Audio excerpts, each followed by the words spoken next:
ఓం సాయిరామ్. సమర్థ సద్గురు సాయినాథ్ మహారాజ్కి జై. సాయి భక్తులందరికీ నమస్కారం అండి. సాయిబాబా దయ వల్ల ప్రతి ఒక్కళ్ళు సంతోషంగా ఆనందంగా ఉండాలని మనస్ఫూర్తిగా కోరుకుంటూ వీడియో చేస్తున్న సాయి సందేశం ఏంటంటే, బిడ్డ, జీవితంలో అందమైన కళలు కనవచ్చు, కానీ జీవితమే ఒక అందమైన కళగా మారిపోకూడదు. అందుకే అందమైన జీవితం కోసం ప్రతిక్షణం నిన్ను నువ్వే మార్చుకుంటూ ఉండాలి. అప్పుడే చక్కని కళలాంటి జీవితము పొందగలుగుతావు. బిడ్డ, నీ మంచి కోసం చెప్తున్నాను. ఏదైనా నీది కాదు అని తెలిసినప్పుడు దాన్ని వీలైనంత దూరంగా పెట్టు. దానికి వీలైనంత దూరంగా నీ మనస్సు, నీ హృదయాన్ని ఉంచుకో. అది విలువైన వస్తువైనా, అన్నింటికి మించిన బంధమైనా సరే, అప్పుడే నీ జీవితానికి ఆనందము కలుగుతుంది తల్లి. అలాగే బిడ్డ, జీవితంలో ఈ నలుగురిని ఎప్పుడూ వదులుకోవద్దు.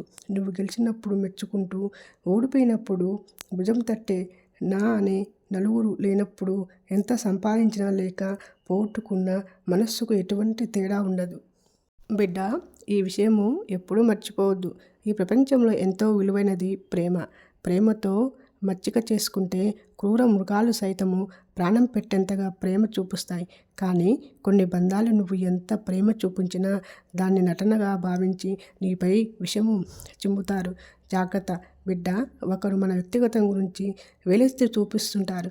దీన్ని అర్థం వారికి నచ్చినట్లు ఉండటము లేదు అని, అంతేకాని నీ వ్యక్తిగతము చెడ్డది అని కాదు. ఆశ్చర్యం ఏమిటంటే, వేలెత్తి చూపించేవారు నీతిమంతులేమి కాదు. మరి నీకు దీని గురించి ఎందుకు వృధా ఆలోచిస్తున్నావు? బిడ్డ, నా గురించి ఇంట్లో వాళ్ళు, బయట వాళ్ళు ఏమనుకుంటున్నారనే ఆలోచన వదిలే. నీ గురించి నువ్వు ఏమనుకుంటున్నావు అది మాత్రమే యథార్థం. నీ గురించి నీకు తెలిసినంతగా ఎవ్వరికీ తెలియదు. అందరికీ మెప్పించడం ఈ ప్రపంచంలో ఎవ్వరికీ ఎటువంటి సాధ్యం కాదు. బాబా ప్రతి ఒక్కరి జీవితంలో అన్నీ ముందే నిర్ణయించుంటారు అని చెప్తున్నావు. మరి నేనెందుకు సాయి పూజలు చేయటం లేదు అనుకుంటున్నావు కదా.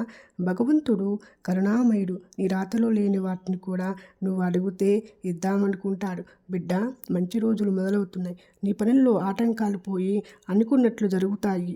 చెడ్డ చెప్పుడు మాటలు విషయంలో సమానం. ఎవ్వరి మాటల్లో విని నువ్వు అన్నవి ఇన్నవి కూడా నిజం కాకపోతే ఇప్పటి వరకు నీపై ఉన్న గౌరవము, మంచితనము మంచిలా కరిగిపోతాయి.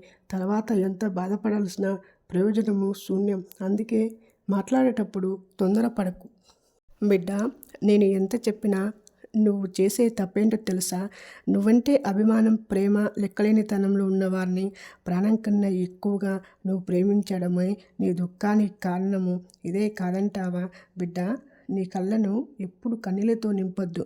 నిన్ను 10 అడుగుల దూరంలో ఉంచాలనుకునే వారికి నువ్వే 100 అడుగుల దూరంలో ఉండటానికి ప్రయత్నించు. ఇది నీ హృదయానికి సంతోషం కలిగిస్తుంది.